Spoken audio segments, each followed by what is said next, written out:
Hi guys, so for today's video, I'm going to be covering the cost of car ownership in Singapore, because I think it's quite a common question, how much do cars actually really cost? Because if you don't own a car, you won't actually know the hidden or underlying costs or fees that you will incur. So I think that that's something that I would like to shed some light on. I think another reason why I want to do this video is also because 2-3 years prior to buying my car, I actually wanted to do a lot more research on car ownership costs in Singapore, but they didn't really have that many videos out there or articles that were up to date. So yeah, I decided this is for those who are actually looking to buy a car anytime in the near future. Alright, so maybe I just preface how buying a car works. So in purchasing a car, on average, people down pay 40% of total car's value, right? But this is typically in when you buy first-hand cars from dealerships, or maybe even second-hand cars from direct from dealerships like CNC. But I know of some, or actually a lot of my friends who buy their cars maybe 4th, 5th, 6th hand. They down pay maybe 10% or even 0% for the car. Essentially meaning to say that they take a 90% loan or 100% loan. So there are some pros and cons to doing that. I personally bought from CNC, so they do not allow you to take a 100% loan or even a 70% loan for that matter. So for most dealerships, first-hand car, minimally you have to down pay or deposit 40%. So pros and cons lah. If you were to down pay 40%, then your 60% loan, the monthly repayment would not be that high. Whereas if you were to down pay 10% and you take a 90% loan, your monthly repayment would be much higher than my 60% loan. It's just mathematics lah. Oh yes, and I forgot to mention, if you were to take a 90% loan or a 100% loan, many a time it's not that easy to get this loan in the first place, because it is very common for these financial institutions to require a guarantor, meaning to say that if you want to take a 100% loan, you can't just put your name on the loan. You have to get a guarantor to sign for you. And many a time when you're young, you will get your parents to be your guarantor. And what happens is, first of all, it's not even easy to get a guarantor, because what happens is, let's say if I were to take a 100% loan and I put my dad as the guarantor, what will happen is, if I was not able to make the monthly repayments for the loan, they will have legal power to go after my dad. And my dad would have to pay the monthly installments. If not, they can bankrupt him. Now, of course, there are certain instances or situations where you can get a 100% loan without a guarantor, but you have to submit a document called POA, which is essentially your proof of assets. But not many people at a young age have substantial assets, to show that I can afford this particular loan. Right, so that aside, let's talk about the most common down payment, which is 40%. So let's take my car for example. The total cost of my car, including all of the options, was $173,188. Okay, so my down payment was 40% of this amount, which amounts to around $70,000. Then the remaining $103,000, which is the 60%, the loan I had to take, I essentially had to repay on a monthly basis. Okay, so the difference between buying a property and buying a car is that for real estate, you down pay 25%, right? And the remaining 75% you can loan over a tenure of 30 years. 30 years, of course, subject to your certain age lah. If you're 60 years old, they're not going to give you a 30-year tenure. For cars, on average, you down pay 40% and you take a 60% loan. This 60% loan, typically, they give you a 7-year time horizon or 84 months to repay back. That is the tenure that they're giving you. So essentially, you take that $103,000. It's 103,000. Oh, it's inverted. Okay, never mind. 103,000, you divide by 7 years and you divide that by 12 months. It essentially is 1,200. Okay, I know you can't see it's inverted, but I look better inverted. If not, yeah, so I'm not going to uninvert it. So it's $1,226 on a monthly basis, but you have to factor in the interest that you have to pay lah. Right, so the interest that I locked in when I bought my car, which was last year November, I locked it in at 1.98% per annum. Okay, so you factor that in. Currently, what I'm paying back on a monthly basis is 1,397. So it essentially is 1,004 a month lah. So the first expense would be your monthly installment loans. Next, it would be petrol. So I think petrol is it fluctuates, because sometimes it's expensive, sometimes it's slightly cheaper. Now petrol prices are quite expensive, I would say. So for me, I would say I would drive around 5 to 6 times a week. I go to office almost every day. If I'm not going to office, then I'm out meeting clients. So I still drive almost every day lah. And on the weekends, I usually meet my girlfriend, and we stay like both ends of Singapore. So it's I usually send her home, which takes me about half an hour to get there and half an hour back home.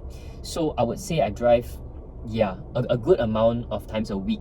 And my petrol on a monthly basis, I track my expenses for cars and for personal expenses on an Excel sheet. So I'll just show you somewhere here how it looks like. And on a monthly basis, I've been driving since March. I think it's the 1st of March until now, so it's been about 4 months. Okay, and I've spent around $350 to $400 a month on petrol. Some months are lesser because I think in May I went to Amsterdam and Paris for about a week and a half, so I didn't drive that much. Okay, and next, parking costs. I actually spend quite a fair bit on parking. I spend around $400 a month, $400 to $450 a month on parking, but that's because I personally am quite lazy. I know a lot of my friends who will try and save money, which is not wrong. Don't get me wrong. It is actually a very good practice if you have the time.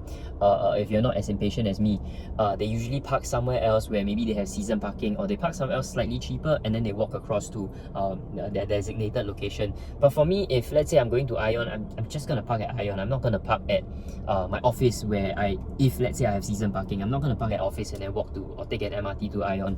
I would just park at Ion. So for that fact, I would say I spend slightly more than the average Singaporean who owns a car because I'm just very impatient lah. Yeah, I don't like to. If I'm going there, I will park there. I'm not gonna park somewhere else. So this parking of $400 a month also includes my ERP because essentially how I track my parking is every time I top up $100 to my card, I will just write it down on my Excel sheet. And I usually have about $150 in my credit card. Sorry, not credit card. I have $150 in my cash card. The moment it hits around $40 to $50, I will top it up another $100. So this is why I can keep track of how much I spend on parking and how much I spend ERP. Okay, the next would be road tax. Okay, so road tax for my car is actually pretty cheap because my car is only 128 horsepower. It's a Cat A as well, so I saved a lot of money because essentially what happened was, I believe the CLA 180 before tuning or down tuning by, I don't know if down tuning is the word, so correct me if I'm wrong, but stock it should be around 130 to 132 horsepower, but CNC actually tuned it to under 130, which is now 128 horsepower, just so that it will fit in the Cat A COE prices, which because any car above 130 horsepower would be considered as Cat B. And Cat B, as you know now, prices are like what, 105,000, and Cat A now is around 70 to 74,000 last I checked. So my road tax is $586 a year, which equates to about $48 a month. Not that expensive. Okay, so next is insurance, and insurance for me is a little bit tricky because I have only been driving at the point of me buying insurance for the car. I had only been driving for 1 year and I was under the age of 25. So essentially I had very little experience and I'm young. So the insurance company was going to charge me $5,600 per year just for an average entry-level Mercedes, which it doesn't really make sense. Because it's so damn expensive, because normal cars and the thing is I don't have any NCD. So NCD in terms of car insurance actually stands for no claims discount. Every year that you have been driving for, you start off with 0% discount. Every year you have been driving for and you make no claims, no accidents, you essentially get 10% extra discount. So up to a max of 5 years, which gives you 50% discount. So the thing is, I have 0% NCD and I'm under 25 and I've only been driving for 1 year. So to buy the car under my name doesn't make any sense, right? So it's a bit complicated, but I managed to lower down my premiums to $3,500 per year.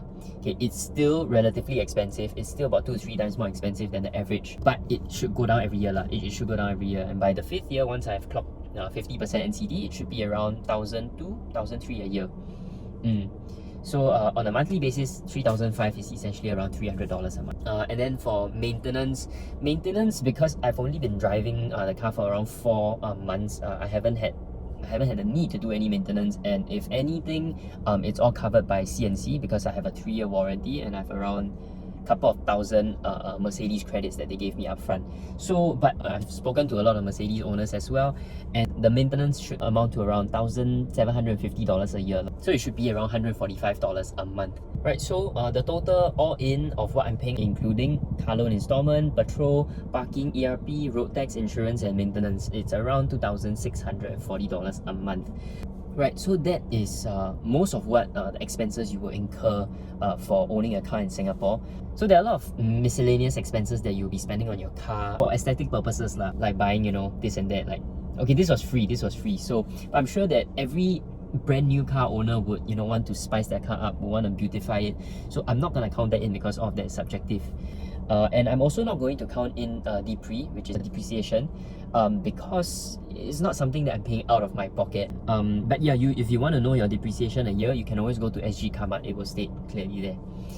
But yeah, as I said, these are all situational. Certain circumstances cause me to pay lesser for some of these, and certain circumstances cause me to pay more, like example for insurance, right? So I'm gonna compare and contrast to the entry-level car on the road that you see.